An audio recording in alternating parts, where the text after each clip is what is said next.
Olá a todos, aqui é o Fábio Meira de novo. Minha disciplina, todos vocês já devem saber qual é? Estado, governo e mercado. É aquela que não tem a sociedade, né? Muito bem. Estou fazendo aqui um vídeo, já é uma outra... já estamos no terceiro fórum, né, essa semana. E a questão que me pareceu mais problemática é a questão que alguns de vocês possivelmente tiveram dificuldade, está relacionada com uma concepção que eu meio de certa forma introduzi no curso e que não estava no material do curso da UAB, que é o conceito de estado amplo, ou de estado ampliado, como vocês vão ver no texto dessa semana. Esse conceito, ele tem uma espécie de papel didático, porque ele é, na verdade, uma crítica à concepção liberal do Estado, que imagina que é possível que a sociedade capitalista funcione como se o Estado fosse apenas um apêndice do mercado. Os autores que a gente poderia chamar críticos, portanto, mais alinhados ao pensamento marxista, eles procuram mostrar para nós que é impossível a gente pensar a sociedade capitalista sem a presença do Estado. Eu espero que com a leitura dessa semana, essa relação de quase necessidade entre mercado e Estado fique clara para vocês. Recentemente, foram publicados alguns artigos recentemente sobre o problema de que o mundo, de certa maneira, apesar de o Brasil estar caminhando para uma tendência, podemos chamar assim, mais neoliberalizante, o mundo todo está sofrendo um certo refluxo. Mesmo se a gente pensar no caso da eleição do Donald Trump, por exemplo, vocês vão observar que o Donald Trump é um cara que fala coisas como, por exemplo, nacionalismo, ou ele fala em protecionismo de mercado, ele fala em umas coisas que, na verdade, elas vão um pouco na contramão do neoliberalismo.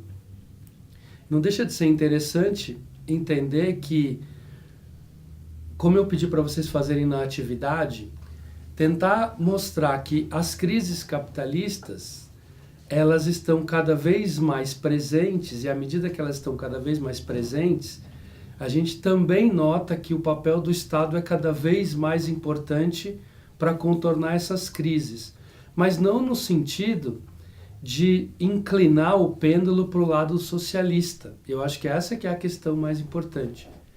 Então vocês precisam, de certa maneira, entender que a relação com o Estado ela é indispensável para que a gente tenha uma sociedade de mercado funcionando.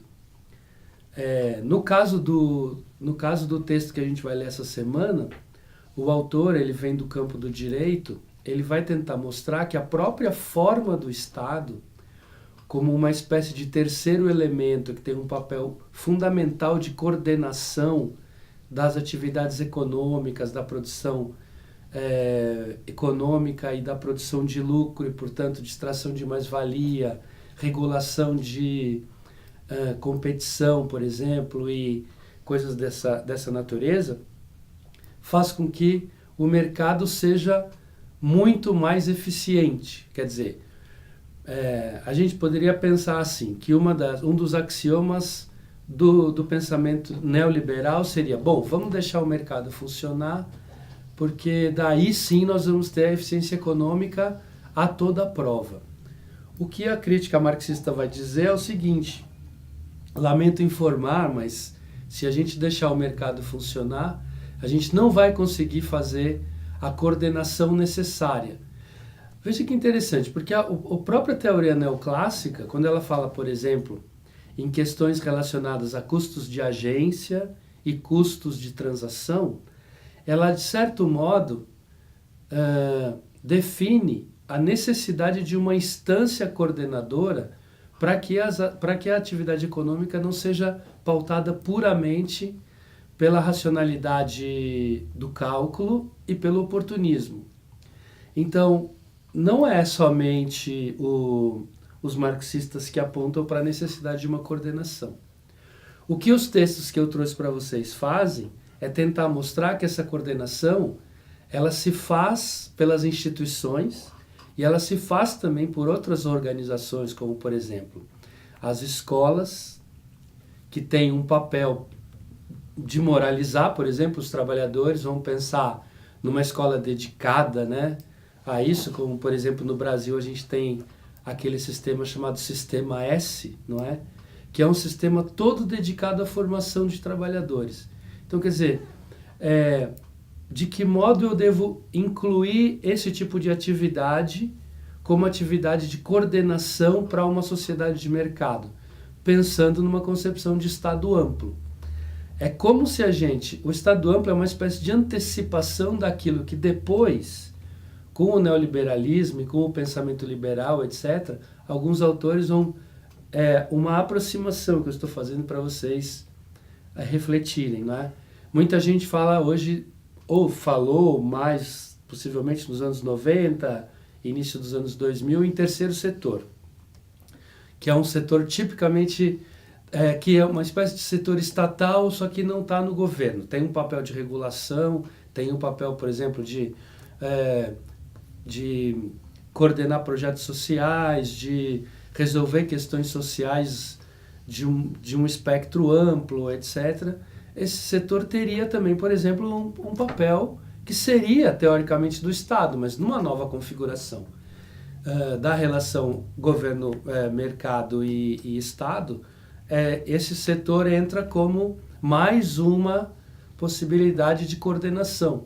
Então, uma das questões que a gente trabalhou logo no início do curso, que está colocada na apostila da OAB, que é a definição de governança, de certo modo já antecipa isso para a gente, porque coloca para a gente que um dos papéis mais importantes para entender o Estado na sociedade contemporânea é a capacidade que ele tem de promover coordenação das atividades, no sentido de promover um equilíbrio das forças econômicas que são em si mesmas contraditórias. Então, quer dizer, o Estado ele funciona, de certo modo, como um interventor, mas não no sentido clássico da intervenção, mas no sentido de que ele tem vários braços, e esses braços, de certo modo, vão produzindo uma coordenação, seja em termos do que a gente poderia chamar de educação, portanto, numa dimensão moral, não é? Que numa linguagem weberiana a gente poderia falar, enfim, temos que tornar efetiva a dominação formal legal. Como é que a gente faz isso? A gente tem uma educação moral, quer dizer, as pessoas respeitam as leis, não porque elas estejam necessariamente convictas, mas porque elas são socializadas de um modo a que isso se torne quase natural, né? Então, esses detalhes, vamos dizer assim, eles podem escapar da discussão, porque aqui, como vocês viram, e eu tenho enfatizado, a gente não está discutindo a dimensão sociedade, por incrível que pareça, né? Numa certa altura do texto, quando o autor vai fazer a introdução, o Coelho, né, vai fazer a introdução do mercado, ele diz assim, então aí o pensamento liberal, para estabelecer e aprofundar a relação entre sociedade e Estado, propõe um conceito de mercado, que seria aquilo que vai fazer essa mediação. O que eu estou tentando mostrar para vocês é que não é apenas o mercado que faz a mediação. O próprio Estado, em função dele ser um Estado burguês, não é? Ele tem uma função de regulação no próprio mercado. E essa função de regulação não é puramente formal, ela se estabelece pelos meios que a gente conhece, dos poderes que são instituídos, etc., mas também por meios de outras instituições e também organizações que vão funcionar como órgãos de acertos e regulação. Por exemplo, se a gente vamos pensar aqui, todos aqui estamos no Rio Grande do Sul, não é? Vamos pensar, qual seria o papel da RBS, por exemplo, na coordenação da vida social? Será que a gente poderia pensar que a RBS não tem um papel importante no sentido de ser uma divulgadora de determinada ideologia dominante que está ligada aos valores do que a gente poderia chamar uma sociedade burguesa, que ela tem hoje algumas figuras que são centrais, como, por exemplo, o mérito, o empreendedor, o esforço, o desempenho. Quer dizer, todos esses valores estão permeados nas mensagens que a RBS produz, seja nos jornais, seja na televisão, seja nos programas de entrevistas, nas opiniões e também nos representantes políticos que ela produziu para representar o estado do Rio Grande do Sul, que tem um discurso muito alinhado com esse tipo de ideologia. Então, essa ideologia ela é alguma coisa que é fundamental para a gente sustentar o comportamento adequado da sociedade, das pessoas. Elas precisam acreditar no que elas fazem. Então, para elas acreditarem, não basta a gente ter apenas leis formais e regras jurídicas. A gente precisa produzir um comportamento, e a produção desse comportamento precisa de um suporte que não é apenas o suporte da organização formal do Estado. Então, a ideia de Estado amplo está relacionada com isso. Existe daí um conceito que foi trazido pelo texto do Fernando Mota, que é um conceito que quem desenvolve é um pensador marxista português chamado João Bernardo, que é o conceito de condições gerais de produção. As condições gerais de produção são aquelas condições que garantem que o funcionamento da sociedade vai ser coerente com o modo de produção capitalista. Que, por exemplo, um trabalhador vai se contentar em reivindicar um aumento de salário e em vez de, por exemplo, fazer revolução. Porque a gente poderia pensar assim, caramba, né? Puxa vida, o comunismo, o socialismo foram tão revolucionários durante muito tempo, por que será que agora uma central sindical como a Central Geral dos Trabalhadores embarca na reforma da Previdência e de repente acha que uma pauta plenamente justa é reivindicar 40 anos de trabalho e não mais 30, 35, 32, 25, tanto faz. Por que será que a central sindical desistiu, de certo modo, de uma proposta revolucionária de transformação da sociedade e está constituída como entre aspas, braço do Estado, portanto um componente do Estado ampliado, que trabalha no sentido de mostrar para o trabalhador que se ele trabalhar com uma certa disposição, se ele se esforçar por se qualificar e etc., ele não apenas vai conseguir um trabalho honesto e remunerado legitimamente, como também ele vai ser feliz. Então, um modo dessas coisas funcionarem é que precisam ser, de certo modo, pensados por quem trabalha com gestão pública. Então, não se trata simplesmente da gente entender a burocracia do Estado como produtora de serviços, porque essa é uma redução que o pensamento liberal quer fazer. A gente tem que entender que o Estado ele funciona de modo a ser uma máquina da regulação das relações mercantis, que são por condições históricas contraditórias. Então o Estado tem muito o que fazer para conseguir que essas relações, por exemplo, sejam eficientes e tenham a sua efetividade garantida ao longo do tempo. Só para terminar, eu vou tentar dar um outro exemplo. Há pouco tempo vocês, quer dizer, talvez não tão pouco tempo, porque afinal sou um professor velho, então para mim 10 anos é pouco tempo, né? Quem sabe há algum tempo vocês devem ter visto que, inclusive isso foi uma pauta que valeu a eleição de um senador aqui do Rio Grande do Sul, houve uma disputa entre os estados brasileiros para atrair investimentos de montadoras de automóveis. Uma delas foi a Ford, que tomou a decisão de não se instalar no Rio Grande do Sul e se instalar no estado da Bahia.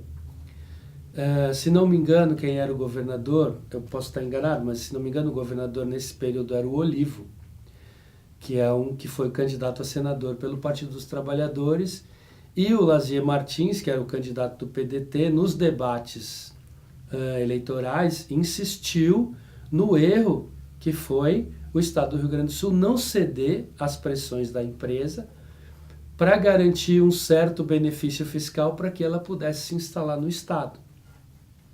Esse é o tipo de ação, não é, que obviamente implica uma intervenção do Estado na economia, mas é exatamente o tipo de ação com a qual a gente tem que lidar quando a gente está falando de governança. Então, a gente pode, por exemplo, tentar fazer um levantamento de que modo o Estado, por exemplo, trabalha com isenções fiscais para muitos setores. Isso não aparece no orçamento público, porque as isenções elas não são nem sequer discutidas com a população. Então a gente tem problemas com esse tipo de prática, vamos dizer assim, e para a gente entender como o Estado funciona, para além das formalidades e do formalismo, a gente precisa entender que esta ação é uma ação orientada para a construção de determinadas relações sociais e para a sustentação dessas relações. E quando as relações são contraditórias, o Estado é aquele que vai assumir um papel de regulação e de coordenação para poder promover e, de certo modo, reequilibrar essas relações, né? Porque eu tenho certeza absoluta que se alguém fizesse uma consulta à população, evidentemente uma população esclarecida em relação ao que significa eu fazer uma concessão para uma montadora e qual vai ser o retorno efetivo que esse investimento da sociedade para a instalação de uma fábrica num determinado local do Estado, se isso ficar claro para todo mundo, eu tenho muitas dúvidas de que a gente fosse aprovar isso num plebiscito, por exemplo. Mas como a gente está numa relação do Estado com o mercado que não é apenas uma relação de exterioridade, de controle, de intervenção, mas é uma relação também de coordenação, integração e, de certo modo, um cuidado para que o mercado se mantenha em equilíbrio, porque ele está sempre oscilando cada vez mais, como a gente vê hoje nas crises, especialmente porque a gente tem uma financiarização absurda das economias do mundo todo, não é? Então a gente tem uma sensibilidade muito grande a pequenas variações de câmbio, de índices de confiança e coisas desse tipo. E aí então veio o jornalista dizer que o mercado está nervoso, como se a gente pudesse medir a febre do mercado, fazer um teste de personalidade nele, saber se ele está mais para lá do que para cá e assim por diante. Mas o mercado não é isso, o mercado é um conjunto de agentes atuando sob uma certa coordenação. E o Estado é fundamental para fazer essa coordenação. Então, a concepção de Estado amplo ou Estado ampliado é aquela que vai mostrar para a gente de que modo essa coordenação é feita e como ela, de certo modo, excede a própria organização do Estado, especialmente aquilo que a gente define tradicionalmente como os órgãos do Estado, os três poderes e assim por diante. Enfim, era isso que eu queria dizer para vocês. Eu acho que com essa explicação também aqueles 6 pontos que o nosso querido cientista político Adam Przeworski aponta na apostila também devem ficar mais ou menos claro. A gente poderia também acrescentar que a própria organização, como a gente vê, por exemplo, na reforma trabalhista, né? Por que será que a gente precisa de uma reforma trabalhista? Então, se eu preciso de uma reforma trabalhista é porque eu tenho uma nova forma de coordenação das relações de mercado que precisam ser afrouxadas do ponto de vista do direito do trabalho, e o Estado não vai hesitar em tomar essas medidas, se ele for um Estado tal como ele está sendo governado hoje pelo grupo que está governando o Estado no Brasil. Então ele não vai hesitar, ele vai simplesmente ceder a essa pressão. Talvez se fosse um partido de uma outra ideologia, ou com alguma ideologia, né? Porque afinal de contas podemos questionar se o atual partido tem alguma ideologia, ou se é só fisiologia mesmo, a gente poderia pensar que talvez a gente pudesse ter uma outra reação frente aos problemas que se encontra, por exemplo, para reordenar o mercado de trabalho. É um desafio muito grande para o Estado reordenar o mercado de trabalho, e isso é uma das coisas que, se a gente acompanhar daqui para frente, a gente vai poder verificar como esses outros órgãos, esses que nós estamos chamando aqui no curso de Estado amplo, como é que eles se articulam para justamente tentar repor e reequilibrar esse Estado com letra minúscula de desequilíbrio do mercado de trabalho, né? Então, vocês possivelmente vão encontrar requalificação, vão encontrar outras iniciativas, o Sistema S deve estar agindo, o Sebrae deve estar agindo, incentivando a formação de inúmeros milhões de microempresários individuais para que eles possam encontrar o seu lugar no mercado, enfim. Todos esses arranjos são expressões dessa coordenação maior do que a gente está chamando aqui Estado amplo. Muito bem, espero ter esclarecido as dúvidas e estamos aí. Qualquer coisa, faremos outro vídeo e continuamos na batalha. Muito obrigado.